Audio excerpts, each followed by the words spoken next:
পরিবেশ সুরক্ষা ও সবুজায়নে আমডাঙ্গা ব্লকে বৃক্ষরোপণের মধ্য দিয়ে হয়ে গেল অরণ্য সপ্তাহ পালন। স্কুল পড়ুয়াদের হাতে তুলে দেওয়া হলো বীজ বোমা। সবুজায়নের লক্ষ্যে সম্প্রতি উত্তর ২৪ পরগনা জেলা জুড়ে প্রায় ১.৫ লক্ষ চারাগাছ সাধারণ মানুষের হাতে তুলে দেওয়া হবে পশ্চিমবঙ্গের ভারসাম্য রক্ষার্থে, জানালেন কমল সরকার, বিভাগীয় বন আধিকারিক, উত্তর ২৪ পরগনা। মঙ্গলবার আমডাঙ্গা ব্লক প্রাঙ্গণে লাগানো হলো একাধিক চারাগাছ এবং স্কুল পড়ুয়াদের হাতে তুলে দেওয়া হলো চারা বোমা। এবং এই বোমা মানুষ মারার বোমা নয়, মাটি কাদায় মোড়া বিভিন্ন গাছের বীজ। এই বোমা ফাটলে জন্ম নেয় সবুজ চারা গাছ, অর্থাৎ এই বোমা ফাটলে কোনো ক্ষতি হবে না, উদ্ভিদকুল জন্ম নেবে, যা পরিবেশের ভারসাম্য অন্য ভূমিকা পালন করবে বলে মনে করছেন বন দপ্তর। তবে কোনো জলাশয় বা পুকুরে ফেললে হবে না, শুকনো জায়গাতে ছুটতে হবে বা কোনো ফাঁকা খোলা মাঠে ছড়িয়ে দিতে হবে। এই দিন আমডাঙ্গা বিডিও অফিসে বিবেকানন্দ হলে অরণ্য সপ্তাহ পালন হয়ে গেল নানা কর্মসূচির মধ্যে দিয়ে। হস্তশিল্প মহিলার হাতে তৈরি একাধিক সামগ্রী এই দিন প্রদর্শনীর আকারে রাখা হয়। প্রশাসনিক আধিকারিকদের দিয়ে সম্মাননা জানানো হয়। প্রত্যেকের হাতে তুলে দেওয়া হয় একটি করে চারা গাছ। বলা হয়, একটি চারা গাছ একটি মায়ের নামে। এই উক্তিকে সামনে রেখেই এই অরণ্য সপ্তাহ পালিত হয়ে গেল আমডাঙ্গা বিডিও অফিসে। বিডিও নমকুমার দাসের উদ্যোগে আয়োজিত হয় এই দিনের অরণ্য সপ্তাহ। আমডাঙ্গা বিডিও অফিস কয়েকটি চারা গাছ রোপণ করা হয়। হাত লাগান বিভিন্ন দপ্তরের প্রশাসনিক আধিকারিকেরা। এই দিন মঞ্চে উপস্থিত ছিলেন কমল সরকার, বিভাগীয় বন আধিকারিক, উত্তর ২৪ পরগনা, প্রণব সাঙ্গুই, প্রকল্প অধিকর্তা, জেলা গ্রাম উন্নয়ন কেন্দ্র, উত্তর ২৪ পরগনা, কৃষ্ণেন্দু নন্দন, জেলা উদ্যান পালন অধিকর্তা, আশিস মণ্ডল, সহকারী বিভাগীয় বন আধিকারিক, উত্তর ২৪ পরগনা, নবকুমার দাস, বিডিও আমডাঙ্গা, দেবপ্রিয়া খান, জয়েন্ট বিডিও আমডাঙ্গা ব্লক সহ কৃষি অধিকর্তা সুরঞ্জিত সরকার, আমডাঙ্গা ব্লক।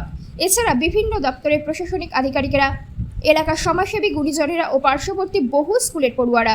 স্কুলে পড়ুয়াদের গাছ লাগানোর বিশেষত্ব কি তা বিশেষজ্ঞদের মাধ্যমে এই দিন আরও একবার অ্যাওয়ারনেস করা হয়। ব্যুরো রিপোর্ট, আমডাঙ্গা বার্তা। আমি বলি, অনুষ্ঠানের সূচনাটা একদম শুরুতে যায় ওয়ার্ল্ড এনভায়রনমেন্ট ডে 5 জুন। সেদিন থেকে আমাদের মাননীয় প্রধানমন্ত্রী নরেন্দ্র মোদীজির অনুপ্রেরণা যে একটি গাছ মায়ের নাম, আমরা বাংলায় যে স্কিমটি চালু করলাম তার উৎস হচ্ছে এক পেড় মা কে নাম। সেই স্কিমটাই আজকে আমাদের 5ই জুন থেকে শুরু করে 31শে মার্চ পর্যন্ত, মানে 2027-এর 31শে মার্চ পর্যন্ত এটা কিন্তু চলতে থাকবে অনুষ্ঠানটা। তো এই সময়টাতে মনে করা হচ্ছে যে বর্ষাকালটা চলছে এখন, এই সময় সিডলিং বা স্যাপলিং ডিস্ট্রিবিউশন করলে তার রেজাল্টটা সব থেকে ভালো পাওয়া যাবে। সেই জন্যই আমাদের এই বন মহোৎসব। এই বন মহোৎসবের জন্য আজকে পার্টিকুলারলি এই দিনটাকে আমরা উদযাপন করার জন্য 1 সপ্তাহ ব্যাপী সরকারিভাবে আমরা 1.5 লক্ষ চারা প্রকিওর করেছি। এর আগেও অলরেডি যে 5 জুন চলে গেছে যে অনুষ্ঠান, সেখানেও আমরা প্রায় 1,29,000 চারা প্রকিওর করেছিলাম। আমাদের বিভিন্ন নার্সারিতে মোটামুটি ভাবে 60 থেকে 70,000 চারা যেটা স্টক ছিল, সেগুলো ফেজে ফেজে 5 তারিখের পর থেকে বিভিন্ন অনুষ্ঠান, যোগা শিবির, আপনারা জানেন যোগা শিবির, তারপরে জনকল্যাণ শিবির, আমার জেলা জুড়ে 134টা শিবির, 157টি জনকল্যাণ শিবির হয়েছিল। প্রত্যেকটাতেই আমরা সিডলিং ডিস্ট্রিবিউশনের মাধ্যমে আমরা আমাদের টার্গেট যেটা প্রতিদিন দেওয়া হয়েছিল সেটাকে খুব গর্বের সঙ্গে বলতে পারি যে আমরা সফলভাবে সেটাকে পূরণ করেছি।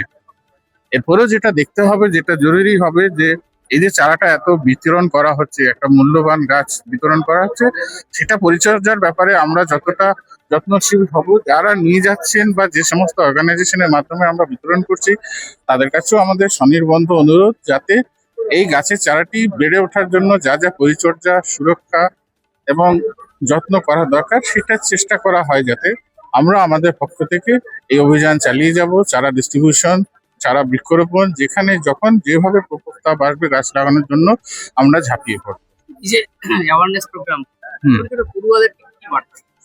দেখুন, পড়ুয়াদের মধ্যে সবসময় যেটা বার্তা দিতে আমরা চেষ্টা করি, যে বাড়িতে যেমন একটা গৃহর যেমন কর্তা থাকে, কর্তা হচ্ছে সেই বাড়িকে আগলে রাখে, ঠিক আমাদেরই পরিবেশে রক্ষা করতে হলো গাছকে আমরা যেমন নিজেদের প্রয়োজনে আজকে হয়তো ডেভেলপমেন্ট বা অন্যান্য কোনো বিশেষ কারণে হয়তো কিছুটা বৃক্ষরোপণের জন্য আমরা অ্যালাউ করছি বা সেটাকে করতে হচ্ছে, কিন্তু তার সঙ্গে আমাদের এটাও যত্ন নিতে হবে যে একটি গাছ কাটতে গেলে তার জন্য 5টি গাছ লাগাবার প্রভিধান বা ব্যবস্থা রয়েছে।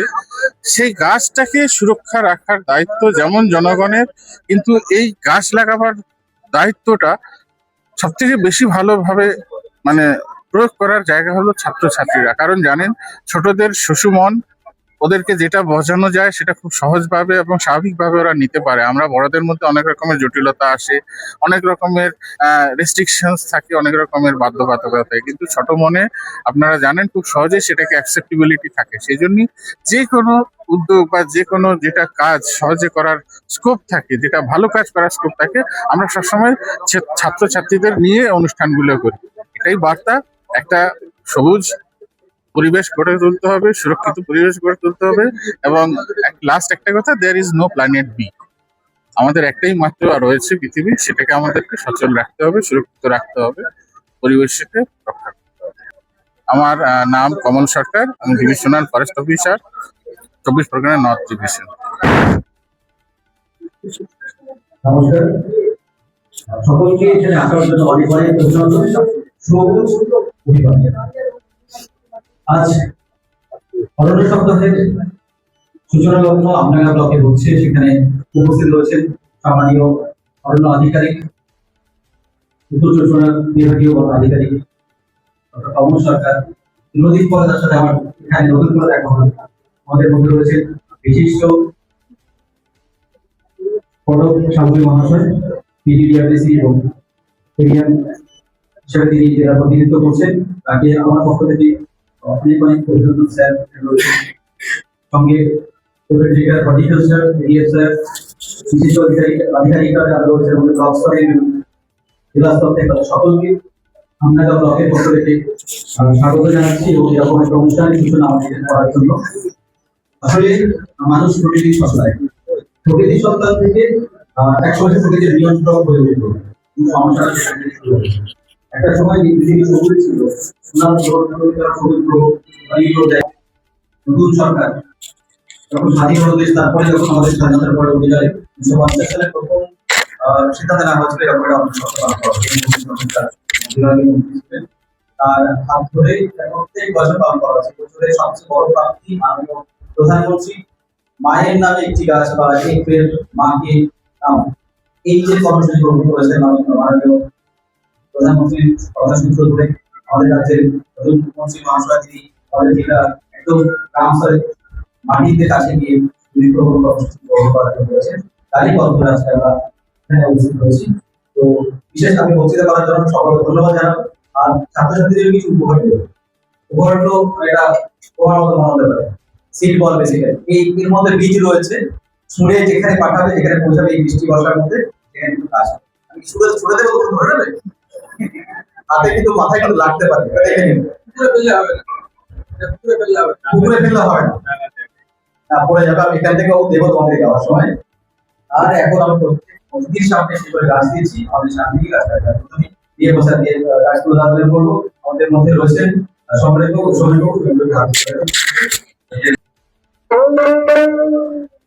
এবার নিজের হাতে ধরো লাঙল, নিজের হাতে ধরো লাঙল, দুঃখ যাবে তাতে আমার বড় ফসল ভালো বাঁচার আশাতে, আমার বড় ফসল ভালো বাঁচার আশাতে। এবার নিজের হাতে ধরো লাঙল, নিজের হাতে ধরো লাঙল, দুঃখ যাবে তাতে আমার বড় ফসল ভালো বাঁচার আশাতে, আমার বড় ফসল ভালো বাঁচার আশাতে।